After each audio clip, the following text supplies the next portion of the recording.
Hi everyone, this is Nick Pollock from Roar Lions Roar. Just adding a quick PSA in the beginning of this video. First of all, we'll mention it later in the podcast, but if you head down below into the description of this video, you'll see a link to the GoFundMe page for former Penn State linebacker Bonnie Baju. He's currently in the hospital suffering from complications from pancreatitis and cancer in his gallbladder, his pancreas, and his liver. His family is going through a really rough time, and anything that we all as a Penn State collective community can do to ease the financial burden on what they're dealing with, I'm sure it would be greatly appreciated by them. Bonnie was not only an awesome Penn State football player, but he was even better and is an even better human being. And any support that we can give them would be greatly appreciated by the family, I'm sure. Also, in this episode, for some reason, my audio decided to record from my webcam instead of my microphone for whatever reason. So the audio on this video will not be great on my end. If you are looking for cleaner audio, you can go ahead and find the podcast on Apple Podcasts, Spotify, wherever else, where I was able to edit it and make it sound a whole lot better. So just a quick PSA for all Penn State fans. Again, visit that Bonnie Baju GoFundMe page. Bonnie Baju, GoFundMe page. Thanks for listening. Hello, everybody, and welcome back to Roar Lions Roar. I'm your host for tonight, Nick Pollock, and I am joined by the wonderful, that's all I got. I'm joined by Matt DeBear. How you doing, Matt? Wonderful is a huge overstatement, but I'm doing great. I agree. That was probably too far. I agree. Yeah. It's good to talk to you. You and I haven't done one of these since before the season, I think. It has been, it's been quite some time because, I've really only been on with Bill or Flip and occasionally Craig. But it's been a while. I think we did like maybe the defensive backs preview or something like that.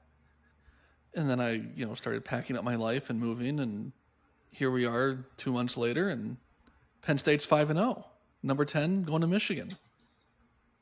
Yeah. We're going to talk all about that game in both the macro sense and the micro sense. But first, if you are not already, please ensure that you are subscribing to Roar Lions Roar wherever you listen to your podcast, and be that on Apple, Spotify, Stitcher, Overcast, wherever that is. Please be sure to follow and subscribe. Also check us out on YouTube as well. And if you are able to leave us a 5-star review on Spotify or Apple, that is always greatly, greatly appreciated.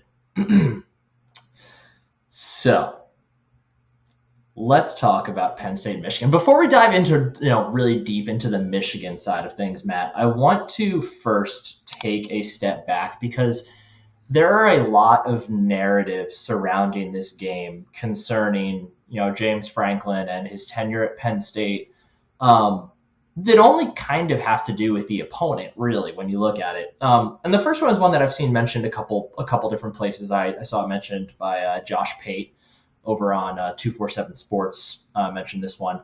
James Franklin versus top 5 teams on the road while at Penn State, and I assume while at Vanderbilt too, actually, really, has never beaten a top 5 team on the road.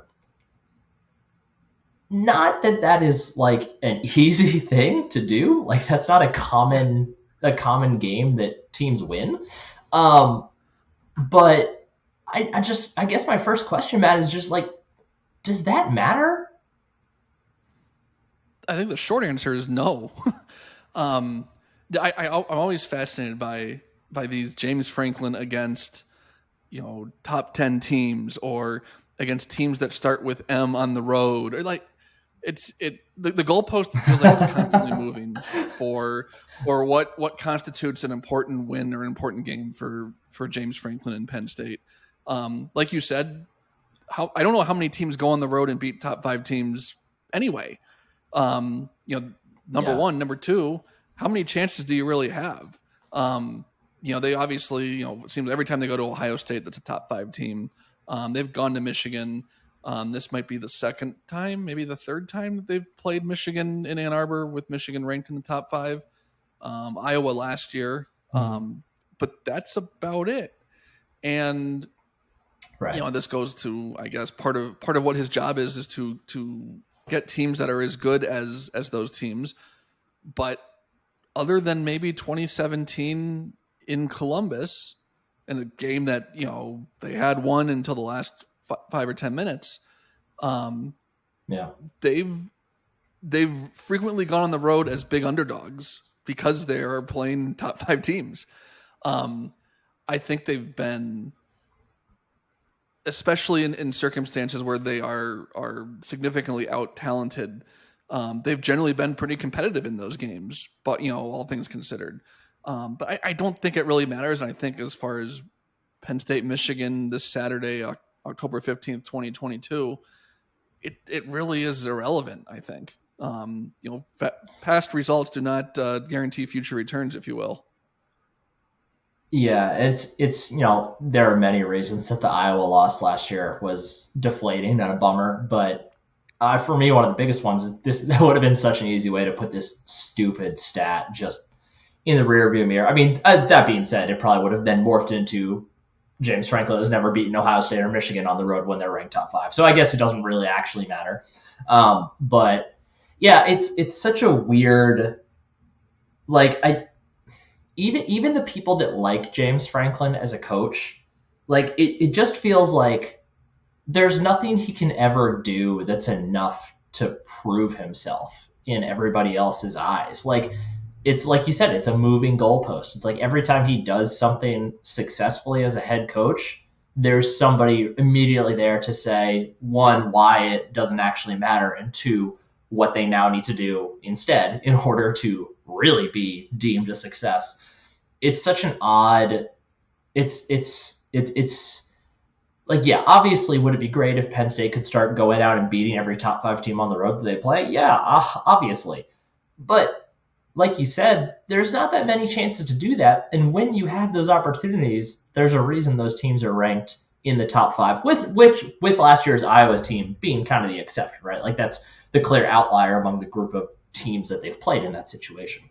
But yeah, I agree with you. I don't think it really means much. It's just a talking point and a way to continue to find things to pick at about James Franklin, which I will never really fully understand the general dislike of him. He seems like a genuine dude. I don't get it, but regardless, moving along. One thing that any kind of accompanying that is if Penn State does lose this game to Michigan, which obviously is a distinct possibility, does that affect at all what you think about James Franklin, what he's done at Penn State to this point, and what he's lined up to do in the future? Would this game, I mean, and you can qualify it with whatever type of loss you want, but does a loss in this game change your opinion anything long term? I don't think so. I think it's not to get even further down the road past this weekend. I think for me, a lot of it is what happens after that. If should they lose the game, I think, like you said, a lot of it depends on how the game goes. The last 2 times they've gone to Ann Arbor and there's been fans in the seats, it has not gone well. I have been at both those games. I will be at the game on Saturday. 2016. What I'm hearing is this is a you problem. Then that's all I'm hearing here. It's very distinct possibility. Yes, with the exception, I should note that I was at the game in 2017 at Beaver Stadium, where they ran them out of the stadium. I missed the 2019 game fair. Where they hung on at the end. But again, losing the plot here a little bit. But I think if they go and play, last year's game or some version of the 2019 game, where it's a close, hard-fought game, someone has the ball at the end with a chance to win, then I think it's 2 great teams and someone has to lose the game. You're going into a place where, let's be honest, Penn State has had basically no success over the years since they've joined the Big Ten. I think the only 2 wins in the last 20 years in Ann Arbor have come with Rich Rod coaching Michigan and during a global pandemic with a couple hundred people sitting in the stadium. So it is not an easy place to win. They were not offsides on that onside kick. Well, do they even, do we have faith they get the ball and score anyway? But it is a hard place to win. As we're going to talk about here in a little bit, Michigan's a good team. I'm not sure they're number 5 in the country good, but no, I expect, and we'll talk about it here as we go along, a good game, close, hard fought game, physical game, where I'm sure someone will find something that some coach does horribly wrong that costs their team. But I think it's going to come down to someone's going to make a play and someone's not. And we'll see who that is.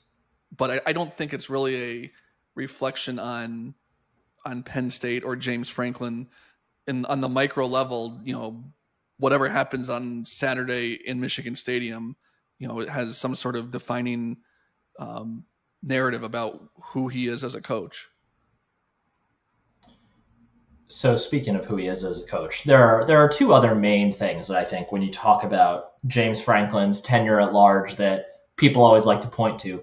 One of those is his team's ability to let one loss turn into two. And we're not going to talk about that right now because hopefully we don't have to. But, there's a chance we're talking about it next week, so stay tuned. But the other one is there's a perception that his teams struggle coming off of the bye week. And I think it was the Collegian I saw that did this article, and not that, there's a bunch of other people who have done this study too, but actually looking at what Penn State has done coming off the bye week. Last year, 2021, lost to Illinois, unfortunately, not great. 2019, they had 2 bye weeks. After the first one, they just smashed Maryland. And after the second one, they lost to Minnesota. 2018, lost to Michigan State. 2017, beat Michigan at home. That was a fun game. And 2016, they beat Ohio State in a game that I'm sure we all remember fondly. Obviously, just based on that list alone, I think it's fair to say that the perception that his team struggle out of the bye week is not a fair one. But it's continued to be a talking point because, 3 of the last 4 years, they have had a loss out of the bye week. So I'm just curious where you're at on that kind of line of thinking. Like, do you think that's a fair thing for fans to be worried about or to criticize Franklin about at this point? No, I think it is fair because James Franklin said as much. Yes, 2016 and 17, are kind of the outliers here, but they're 1-3 in their last 4 out of their last 4 bye weeks, including just a horrific loss last year to Illinois, with the caveat of the Sean Clifford injury and everything else. But that was a bad loss. The 2018 loss to Michigan State was a bad loss. That was a weird game, but it was a bad loss. The loss at Minnesota in 2019, I think, was a hard game. It was a good football game. It was two good teams. I'm not sure great teams, but 2 good teams. Penn State still won 11 games that year. Minnesota was a game away from going to the Rose Bowl for the first time in like a century or something like that. But they've talked a lot this in the last 2 weeks about changing what they do, both going into the bye weekend and then coming out of it. They practiced an extra game. They did more best on best. They did more hitting. They still did some of the things they've done previously as far as some of the the non-travel roster scrimmage and things like that. But they practiced through Thursday, I think. I think in the past they've been off Thursday and Friday, and then through the weekend while the coaches go out and recruit and whatnot. But I think it is certainly a thing. And I don't have to go any further than James Franklin saying it is. This is a little different kind of game because of the opposition. They're not coming out of the bye and playing Illinois, or the 2021 version of Illinois, I should say. Bert's got them going well, but I'm curious to see, and I want to say that I think the opposition and the opportunity is going to mitigate some of the issues they've had. This is, I expect a team that's going to come out full of energy, looking to make big plays. Whereas I think they've come out of the bye week in the past as, like they're still on the bye week, to put it bluntly. So it's it's a fair question, a fair criticism, but I don't expect it to be really much of a factor on Saturday. Yeah, I'm glad you made that point because that's kind of where I'm at too. Is that opponent I think does play a big role in that. And even last year, like talking about Illinois, not only was it against Illinois, but it was a rainy noon kick, if I remember correctly. Like there was a lot of actually, it was definitely noon because I came for that game, and let me tell you, flying across the country to we fly in Baltimore and then driving to Penn State and then waking up for a noon kick while on West Coast time, not a fun experience. But there was a lot of weird things like the Clifford injury, the game time, all that stuff. But like you said, like this is not that. This is Michigan. It is the game, one of probably 3 games that Penn State has had circled on its schedule for multiple years now, looking ahead to this season, the other 2 being Auburn, which turned out to be different, and Ohio State. I am not at all worried about them coming out flat. I'm not saying that I think they're going to come out and run all over Michigan or anything. Like that's more just talking about the opponent at that point. But I agree. I don't think there's going to be, I don't think it's going to look like a team still on a bye week, to your point. It's just a different animal. You're on the road. That wakes you up. You're against the team that, one of the teams that you just have to beat if you want to do something big. If you're Penn State, you just have to beat Michigan. So should be interesting. Before we get into, the more specificities about this actual matchup, let's quickly take a moment to shout out our wonderful sponsor, Home Field Apparel. You know by now, Home Field, they're the best in the business. They make the best shirts, best sweatshirts, best crew necks, all that stuff. Matt's rocking his. Yep, Matt's rocking one right now. Looks great. We've talked about before. They take a lot of time to find cool designs, things that you wouldn't normally see. They're wonderfully comfortable shirts. They're not the kind of 100% cotton Gildan tees you're going to get down at McClanahan's if you're in State College. They are wonderful products. They are wonderful people. They're great to work with. We love interacting with them, all that jazz. And, Penn State, like we've said, is forever the big new Saturday champions, and we got to rock that for all time. And lucky for you, if you are someone who has not ordered from Home Field Apparel before, you're in luck because you can use the code ROARLINES, ROAR, all caps, all one word at checkout for 15% off of your very first order. And I can guarantee it won't be your last order. Home Field, you should probably hire me to do commercials for you or something. I can attest they're to the great people. The it won't be your last order. I think this was 2 weekends ago now. My wife and I ended up on the Home Field site. She mentioned it at dinner one night, and we get back home, and sure enough, she opens up the phone, and I think she ended up with a couple more Penn State shirts. But as I've mentioned before, she's a Michigan State fan, so I think she got a couple more Sparty shirts. And then one of my favorite Home Field things is some of these smaller schools that they have deals with. Mm-hmm. They actually had just announced today that they're launching Fordham. Fordham on Thursday this week. But I tracked down a University of Hawaii shirt because anyone who's ever visited Hawaii should have a University of Hawaii shirt. Nick, you better get a University of Hawaii shirt. And then also Northern Michigan and University. Really underrated too. The merch that the University of Hawaii sells of their own stuff is kind of trash. So take advantage of that, of Home Field, what Home Field has. It's fantastic. I got one. Jackie got one. I got a Northern Michigan University t-shirt. I think Jackie got a University of Detroit shirt. I think that's a really cool thing. Some of these smaller schools that don't have, a huge following or a huge amount of apparel options. Home Field does such a great job with that stuff you're not going to find anywhere for those types of places. Yeah, they're awesome. Use that code ROARLINES or get Penn State stuff, get other stuff. Doesn't have to be Penn State stuff. The code will work no matter what. So be sure to do that. Visit homefieldapparel.com and get your newest additions to your wardrobe today. Let's dive into 2022 Penn State versus Michigan. Right off the cuff, statistically, oddly similar teams, which is not something we were able to say many times in recent years, given that all Michigan does is run the football, and Penn State hasn't been able to run the football in years. But now that they can, if you just scan over like the highlights of these two teams, they look remarkably similar.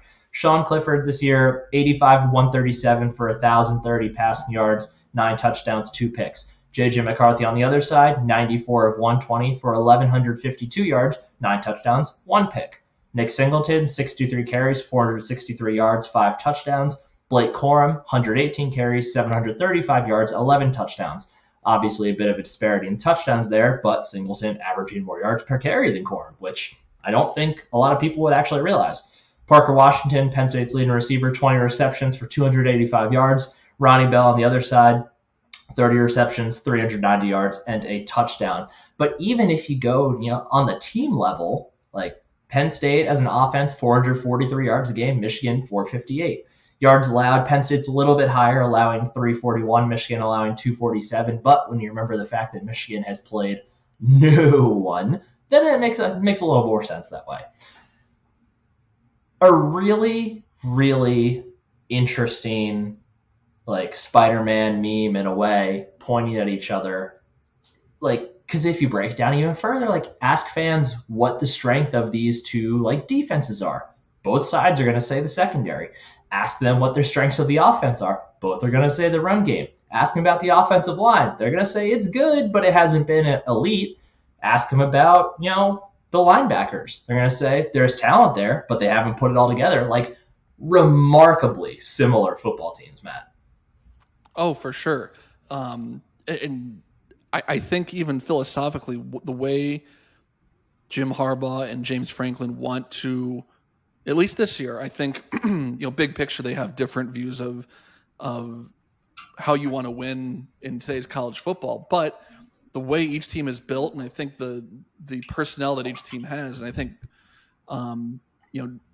Jim Harbaugh has done a really good job of creating a kind of an identity to what he wants Michigan football to be, and they've kind of really fine-tuned that the last couple of years, especially.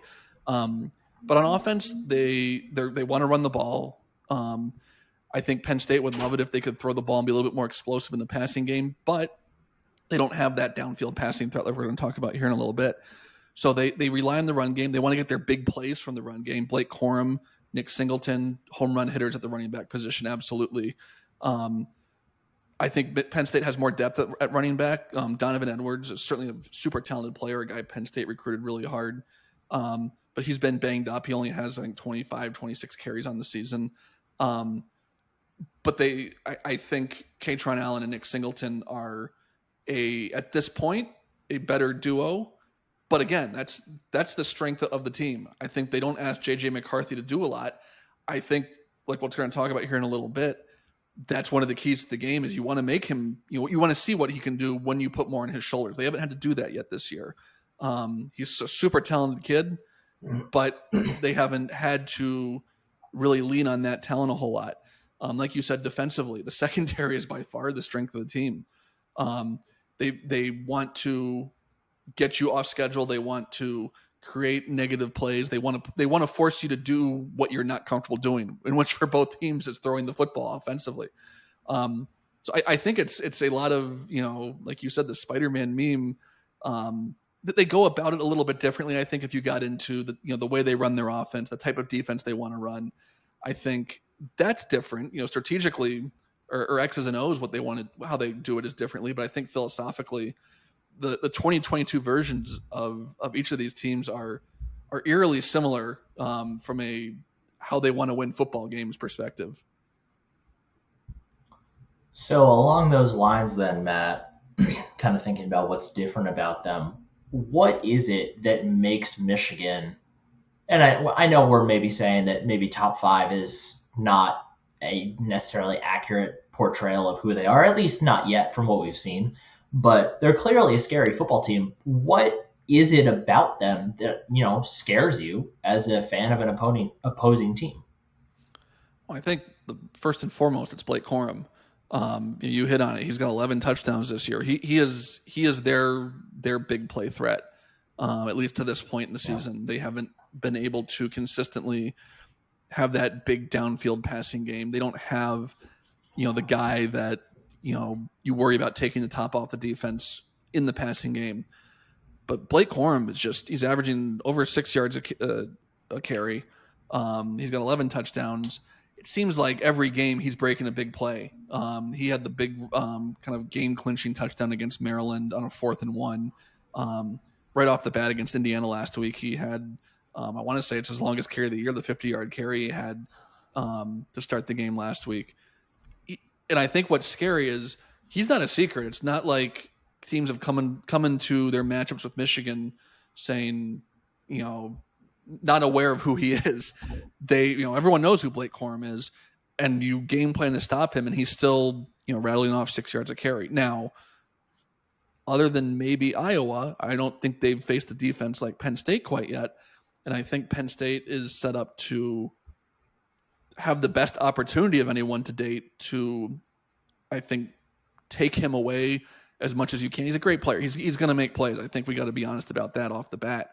That you're not going to, he's not going to come out of the game with 15 carries for 30 yards. That's just not who he is. He's too good. Their offensive line is solid enough. They have enough ways to get him the ball in dangerous positions.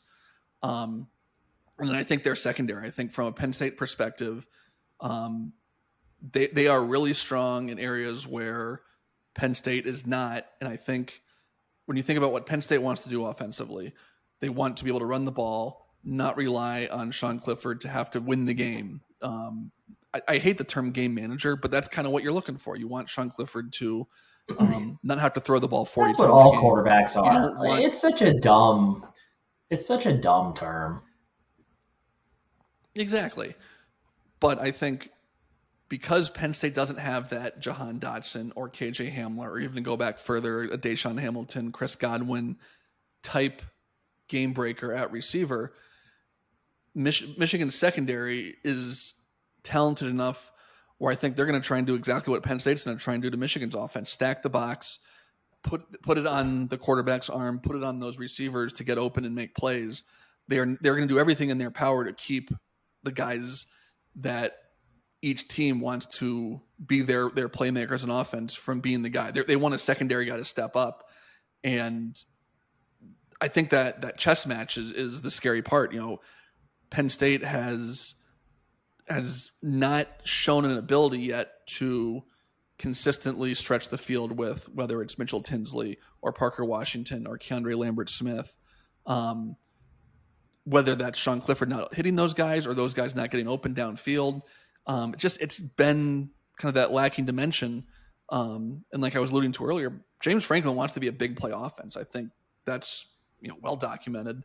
That's what Joe Moorhead brought. That's what Mike Yurcich was brought in to do, is to create a big play explosive offense.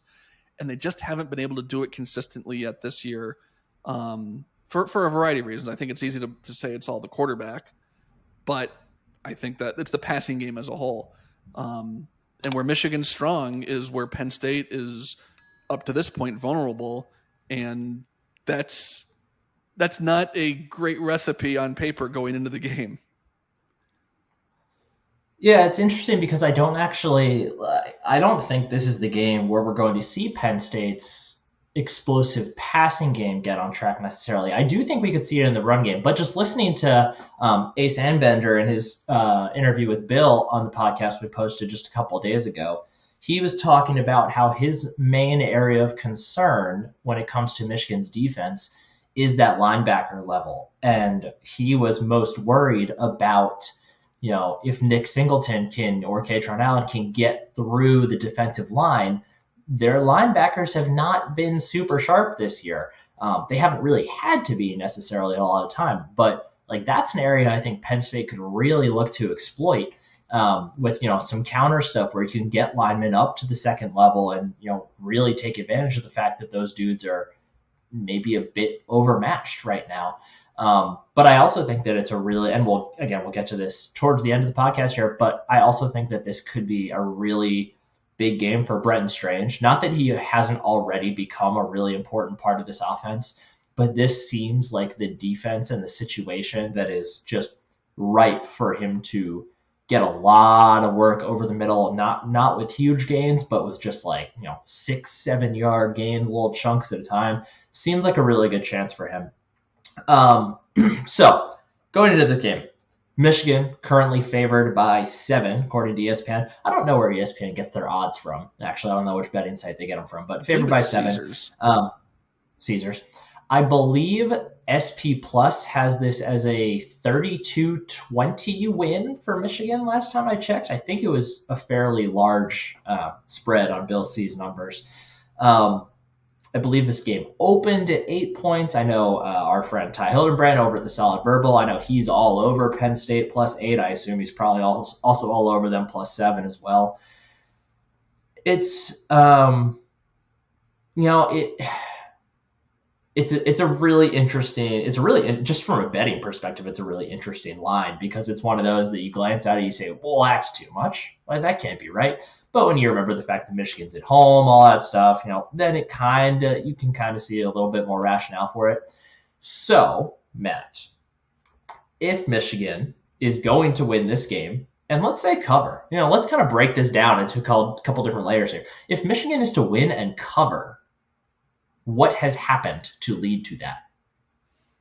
I think it's I hate to be obvious, but I think they've taken away the run game, and I think they've made Penn State one-dimensional offensively, and I think they've exposed the question or the vulnerability that you mentioned off the top at linebacker. I think Penn State's defensive front very good. Their secondary, as we know, is really good. They've got really good linebackers in Abdul Carter and Curtis Jacobs.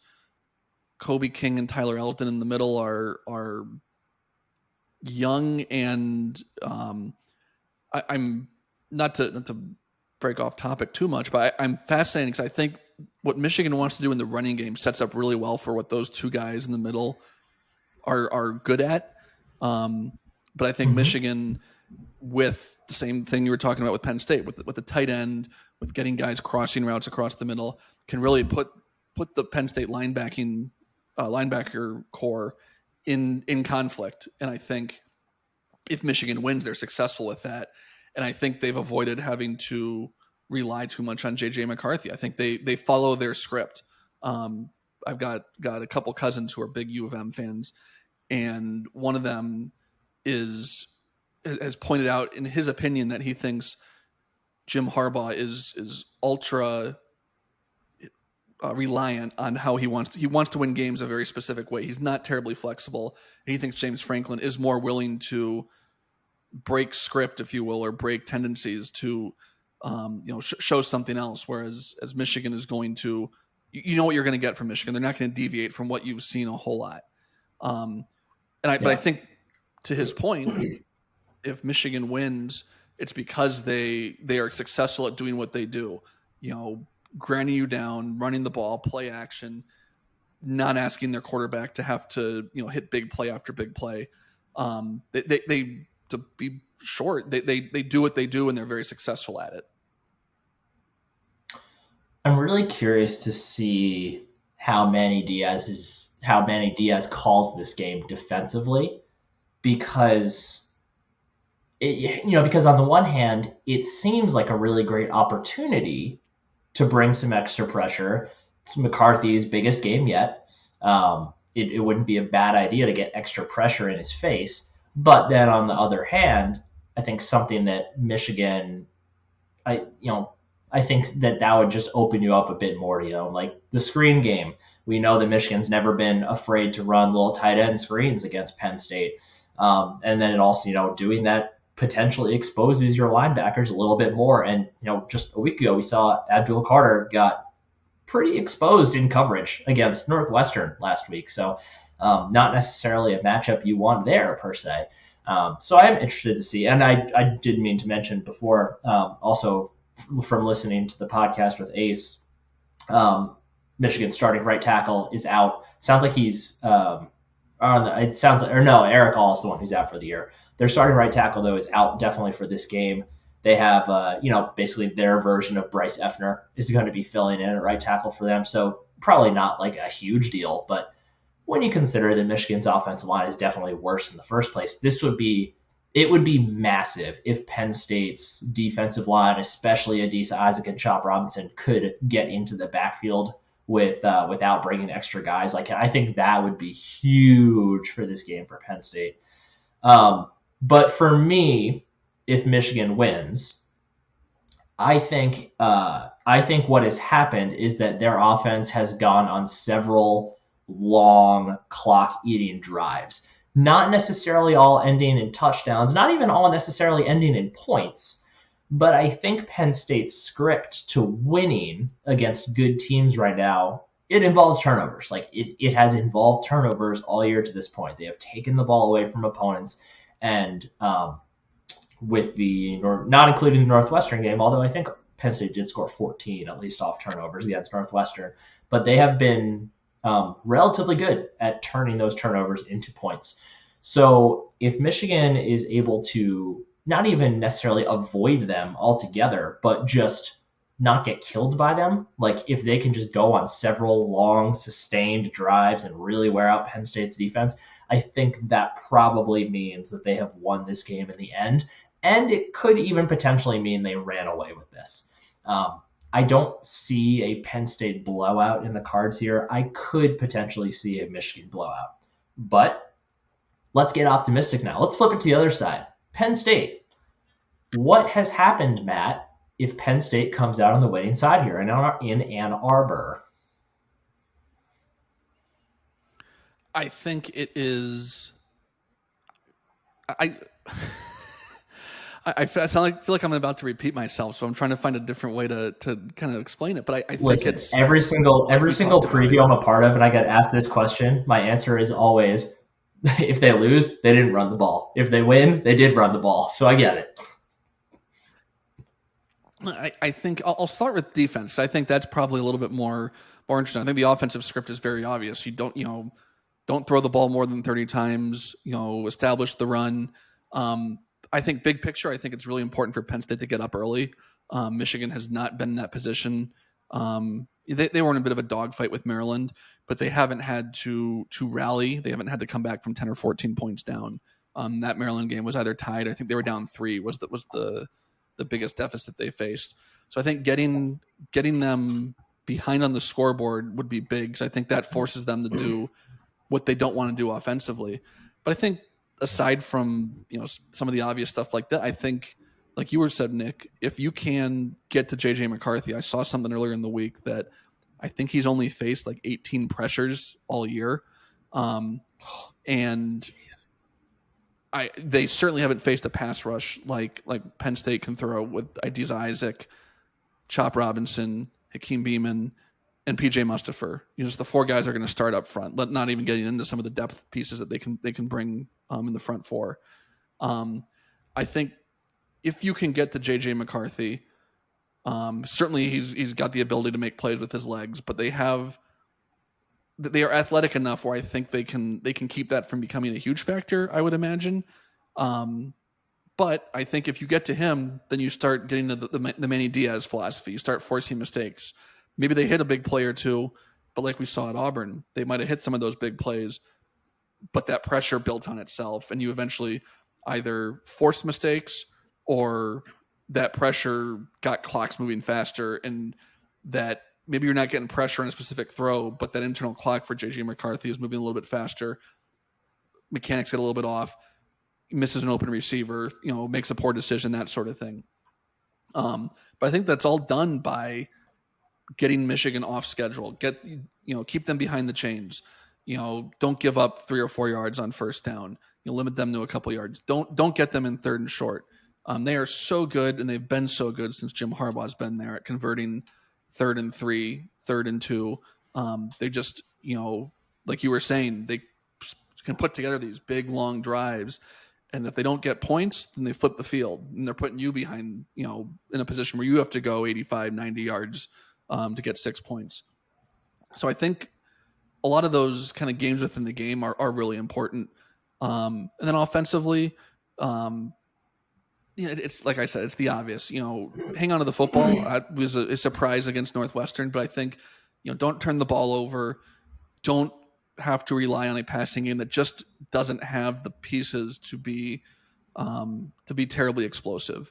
I think something that can be a bit of an X factor in this game is a guy like Theo Johnson, who is kind of in that Mike Gesicki mode, if you will, of a non-receiver, but a guy who can stretch the field, a guy who can create mismatches. They don't have a whole lot of that. Brenton Strange is a great player, great tight end, but he's not, the physical freak like Theo Johnson is, a guy that is bigger, stronger, and faster than anyone who's going to line up across from him for the most part. So I think, he's kind of worked his way in after the injury to start the year. The bye week, I would imagine, was really helpful for a guy like him to get even healthier and protect Sean Clifford. Last year, they were in the game. They were up 17-14 late, despite Sean Clifford seemingly having, no more than a couple seconds to throw. Keep him clean for the most part. He's generally a pretty solid quarterback. He's not going to beat you or hurt you if he's not feeling the pressure. Whether that is physical pressure or you get behind in the game, you're having to put more on the quarterback. I think that's all doable. I don't think we're talking, this isn't a hopeless cause. I know we're going to get predictions here in a minute, but all those things that I think Penn State needs to do to win are things that I think are certainly within the realm of possibilities. I'm really curious, Matt, to see on the offensive side, there are 3 things specifically that Penn State did a lot of last year, and 2 of them are, interconnected. But there's 3 things that we saw them do offensively a lot last year that we haven't seen them do really at all this year. And I'm curious if you think that has just been a function of circumstance, or that they've been kind of waiting for this stretch to diversify the offense a bit more. We've seen them diversify the run game quite a bit. Like, we've seen a lot of strides, and seemingly every week they break out something new there.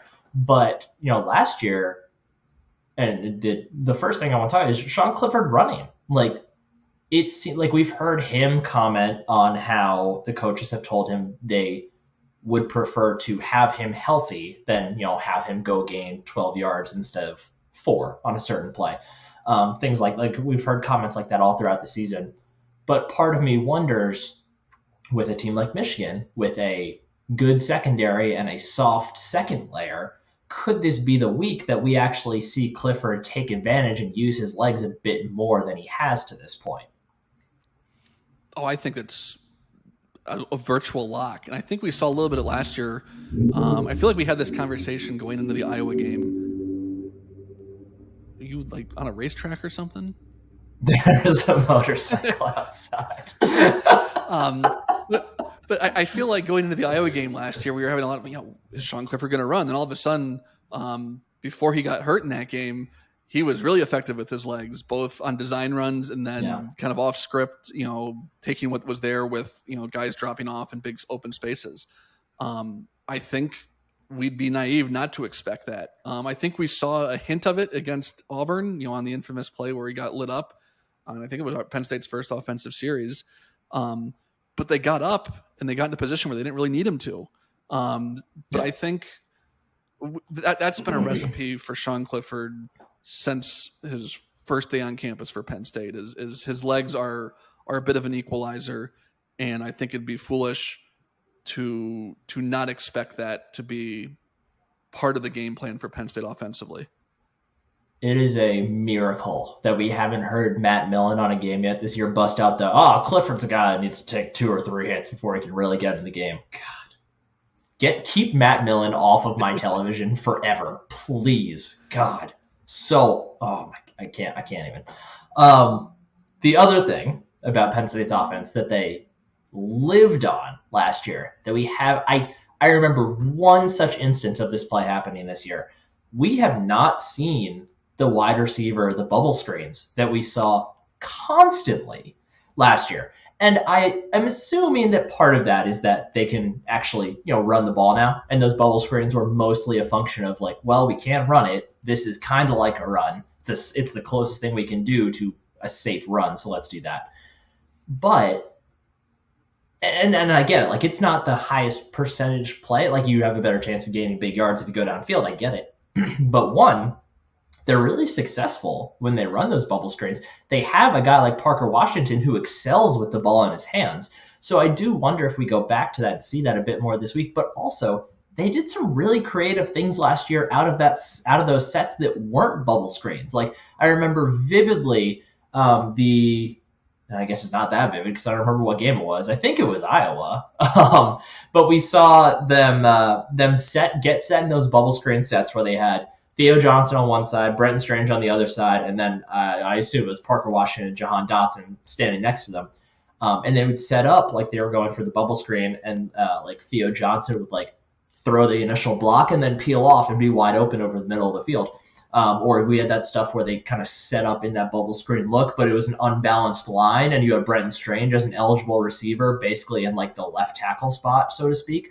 Like they did a lot of really interesting stuff from those sets that has me wondering if they've been saving that stuff, or if, I mean, God forbid, I don't know what they would have seen on tape from last year that would have caused them to go away from it. But, similar question to Clifford running. Like, do you think we see some of those sets or some of those plays return against Michigan, or even in this stretch? Like maybe they've been saving them for the whole stretch of Michigan, Minnesota, Ohio State. Whether it's those specific plays or just an evolution or something added to the offense, I think again, between the bye week and the biggest game of the season so far, there's going to be some wrinkles on both sides of the ball. I'm not enough of a defensive scheme expert to say, they're going to run more Tampa 2 or whatever it might be.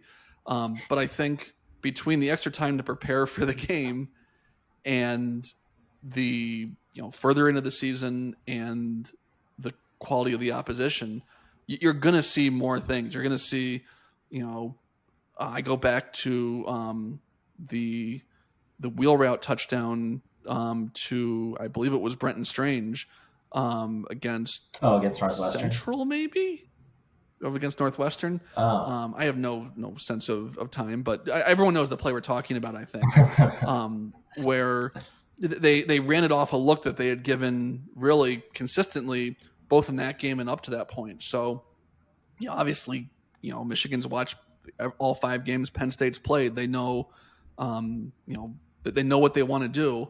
And I think you're going to see Mike Yurcich and his staff evolve from some of those things. They do add a wrinkle, add something off of a look that they've done consistently, trying to, take advantage of Michigan, kind of thinking they've got them figured out. We saw it in 2017 on, might have been the first play of the offensive play of the game, where they lined up and moved Saquon as the Wildcat back and ran right through the heart of Michigan for 60 some yards in the touchdown.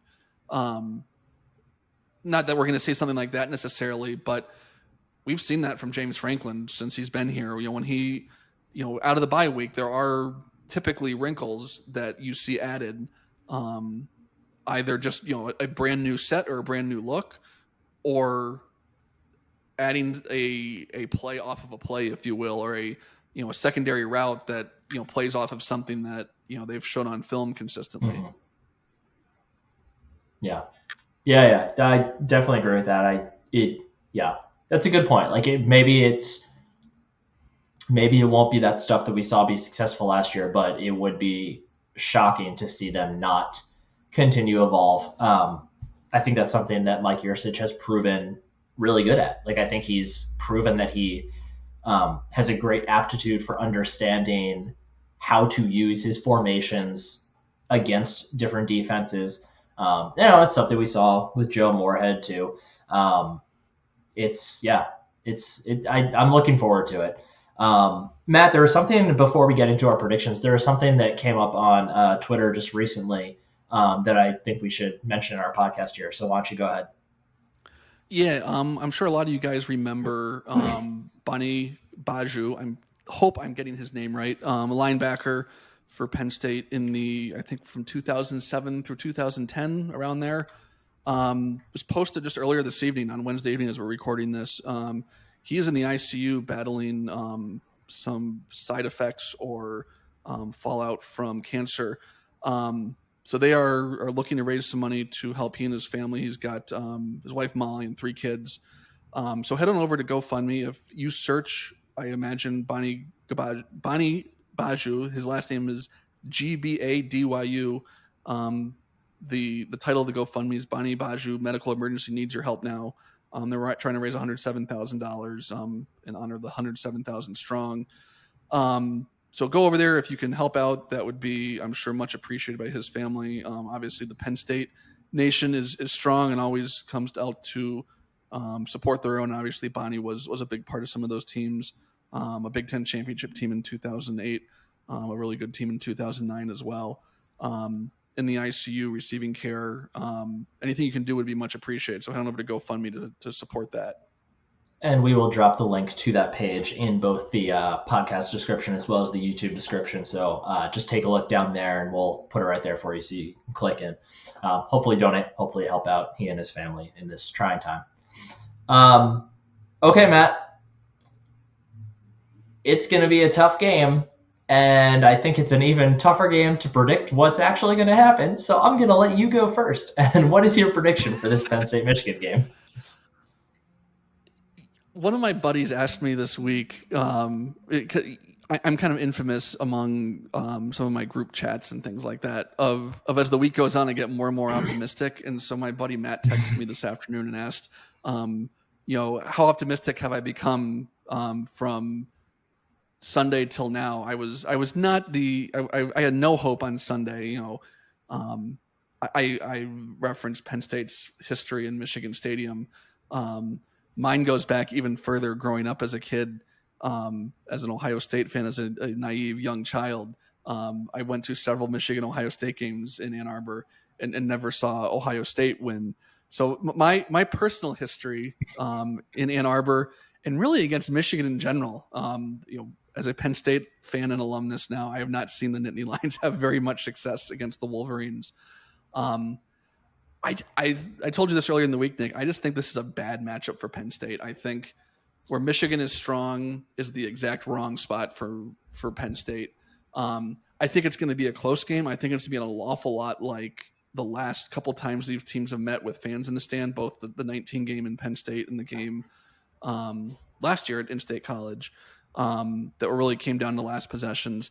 I just think between the home field, between just being a little bit more experienced, I think, on offense, especially at running back. Penn State relies on 2 freshmen who are super talented, but I think you have a guy like Donovan Edwards backing up a guy like Blake Corum. And the home field factor, I think, is really critical. I'd feel a lot different about this game if it was in Happy Valley, but I've kind of been thinking something along the lines of like 24-14, 27-16 most of the week. So I'm going to go with that. I think that the final score of this game is going to be 24-16. I truly have no idea who wins it. To your point about this being a bad matchup for Penn State, I also think it's a bad matchup for Michigan. Like I don't think that this Penn State team is a team that they are looking forward to facing. Like Penn State is a team that can actually run the football. They're a team that can actually get some things going in the passing game. They had struggled a bit when they played Maryland, a team that could, reasonably run an offense. Now, I will say I think Maryland has a better receiving corps than Penn State. I think they have 3 NFL dudes in that wideout room. But the difference is that Penn State has a defense that is a lot closer to Iowa's than it is Maryland's. And Michigan just hasn't had to deal with that. Like they haven't had to deal with a team that can, get them in tough field position. They haven't had to deal with a team that can actually go make plays defensively and then turn around and back it up with offensive play and vice versa. They haven't faced a team that can go down the field and score and then potentially take the ball away or force a 3 and out. Like they just haven't had to do that. And I just think Penn State is a lot more battle tested at this point. Purdue, they've had their struggles to this point. They've been a bit snake bit, but they are a formidable team. I think they're still top 30 SP plus, and they've earned every bit of that. Auburn, I know, doesn't look great, but in the weeks since they played Penn State, I think they've looked a little bit better. Like they haven't let things truly get away. And remember that Penn State still had to go on the road to the SEC to play that game. Like, there is a big difference in the accomplishments of these two teams to this point. And, that's not Michigan's fault. Like, you play who's on the schedule, and they've done a brilliant job of beating the teams that have been placed in front of them. But once they've started to get into Big Ten play here, they've looked a lot more mortal. They only beat Maryland 34-27. They beat Iowa 27-14. They let Iowa score. They let Iowa move the football into the opposing end zone, which they're not very good at. Indiana, they won 31-10, but it was 10-10 at half. Like, they have not been invincible against the Big Ten teams on their schedule, which is the closest thing that we can point to on their schedule to what Penn State is and what they'll bring to the table. But the difference is that Penn State is better than all three of those teams. I don't think this is a comfortable matchup for Michigan, because if they can't run the football, and Blake Corum is going to get his on the ground, but if they can't win by running the football, all of a sudden now you are asking J.J. McCarthy, who is he still a redshirt freshman or redshirt sophomore? I forget which. Regardless. With the COVID year, who knows? Oh, yeah, right. Regardless, a very young quarterback who is still only, this will be his sixth start as a college quarterback. All of a sudden now you're asking him to go win the game by beating Joey Porter Jr. and Johnny Dixon and Kalen King and Jair Brown and Keaton Ellis and Zaki Wheatley and Marquise Wilson and Daquan Hart. Like, we've talked a lot. This Penn State secondary is really good, and they are going to give up plays now and then, but they are also going to make your life hell with every opportunity. I don't think this is a good matchup for Michigan. It's not for Penn State either, but I don't think this is a good matchup for Michigan. I don't think anybody in that coaching room in Ann Arbor is excited about what James Franklin is bringing with his team to Michigan Stadium on Saturday. Like I said, I think it's going to be 24-16. I think there is a very, very realistic route for Penn State to win this game. And I think if they do, it actually, more than Nick Singleton, I think it's going to be Kaytron Allen.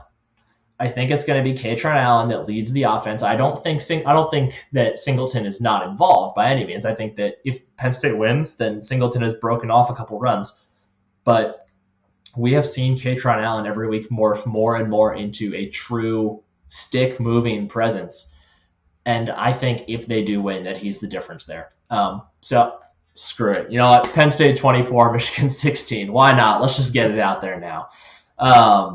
Either way, going to be a really exciting game, Matt. Really, I'm fascinated to watch. I will be watching this game. I'll watch probably the first half at home, and then for the second, actually when it hits halftime, that's when I will get in my car and I will drive over to the train station and hop on the train up to T-Mobile Park, and I will watch the remainder of that game while on the train and while in the stands waiting for the Mariners-Astros game to start on Saturday. So it's either going to be an awesome Saturday or it's going to be a hellish Saturday. And I am excited, but also terrified. Well, we made it almost an hour into this without either of us mentioning our respective playoff baseball teams and their lack of fortune in game ones against Houston and then my Guardians against the Yankees. So there's weather coming to New York tomorrow, so I have no idea what game will be played on Saturday between the Yankees and Cleveland. But build roofs. Why is this so hard for everyone? Well, and the Yankees have more money than God, so they really should just like put it. I can't believe they can't put like a dome over it in like a week. Whatever. But yeah, much like you, my sporting Saturday could go very sideways very quickly, depending on results in Ann Arbor and either Cleveland or the Bronx, depending on what Mother Nature does on Thursday. Yes, I will note I have around noon today my time. I officially was able to push game one behind me. I'm very happy that the Mariners they had truly a game full of incredible at bats against Justin Verlander and against an amazing bullpen. I'm very optimistic. Luis Castillo going tomorrow, Thursday. I'm very much looking forward to watching the Mariners now clinch that series at home on Sunday against the Astros. And we will see your Guardians in the American League Championship Series, of course. And we will take advantage of our fancy podcast software to live stream our arguments while watching Mariners Guardians ALCS baseball, hopefully. Oh yeah, that's right. If the Mariners and the Guardians make the ALCS, Matt and I are going to launch a split off Patreon podcast just to talk about baseball for a week and a half or so. It will just be us yelling at each other for 3.5 hours during the games and like zero analysis, but we'll have fun. It'll be a great time. But as far as Penn State and Michigan are concerned, I think that it's probably safe to say we've covered what we think is going to happen here. Matt thinks Michigan is probably going to end up winning somewhere in the neighborhood of 10-6-ish points. I think Penn State's going to end up finding a way to pull this one out in Ann Arbor and kickstart what could be a quite the October here. So once again, thanks for everyone for listening. If you're not following and subscribed to the podcast, please do so on wherever you listen to your podcast. Leave us a 5-star review and a comment if you can. If you leave a comment, leave a question with it. We'll happily answer it on the podcast. But also just, follow us on Twitter at RLRblog. Follow us on Instagram at RoarLionsRoar. We often go on there and ask for questions for different podcasts, so keep an eye out there.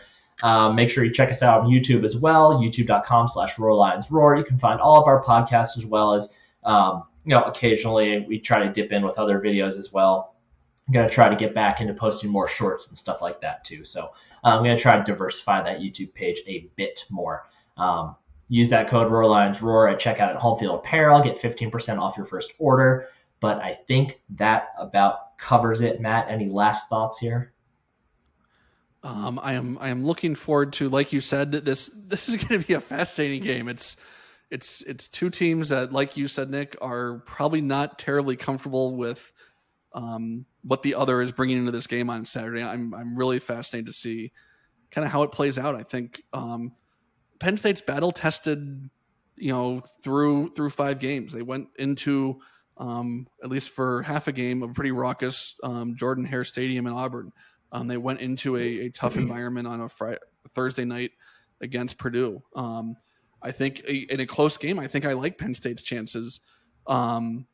Maybe I'm just too scarred, but no, I'm looking forward to getting together with you guys next week and breaking down what actually takes place on Saturday. And hopefully we can make sure that Indiana and Rutgers are Penn State's remaining away games after this one. Hopefully we can get them both to do like crimson out and scarlets out, so Penn State's entire away schedule can be the opposing stadium doing a worse color than a whiteout. I forgot the maize out on Saturday. Yeah. I will not be taking part. A truly horrible color to want to just drape your stadium in. Like, it doesn't look good. It just doesn't. No, it is not going to be visually appealing. No, and like I understand that may sound like a Penn State fan saying like, oh, nothing's as good as the whiteout. Rah rah rah. First of all, whiteout is the best color for that. Like, I think the concept of blackouts is really cool, but they never look good on television. It's just it's too easy to spot the things that aren't black in the crowd. I don't know why it's less easy to do that with a whiteout, but for some reason it is. I mean, it helps that Beaver Stadium holds 108,000 people, so that makes it tough. But yeah, so Michigan's doing its pea color out, so cool for you guys. That's a great idea. Hope it works out well for you. But I think that's going to do it for today. We're going to get out of here. We're going to start mentally preparing for this game.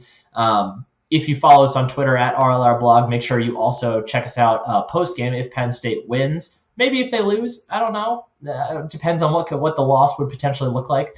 But we'll almost certainly open up a spaces and start talking with everyone. I won't. I'll be at the Mariners game, but I'm sure Bill will be around to open up a spaces and talk with you all about what you saw on Saturday. And then the podcast will be back on Monday to break down what is hopefully a the first James Franklin top 5 road victory so we can finally put that stupid stat to bed. But it's time to get out of here. For myself, Nick Pollock, for my co-host, Matt DeBear, thank you all for listening. Go State.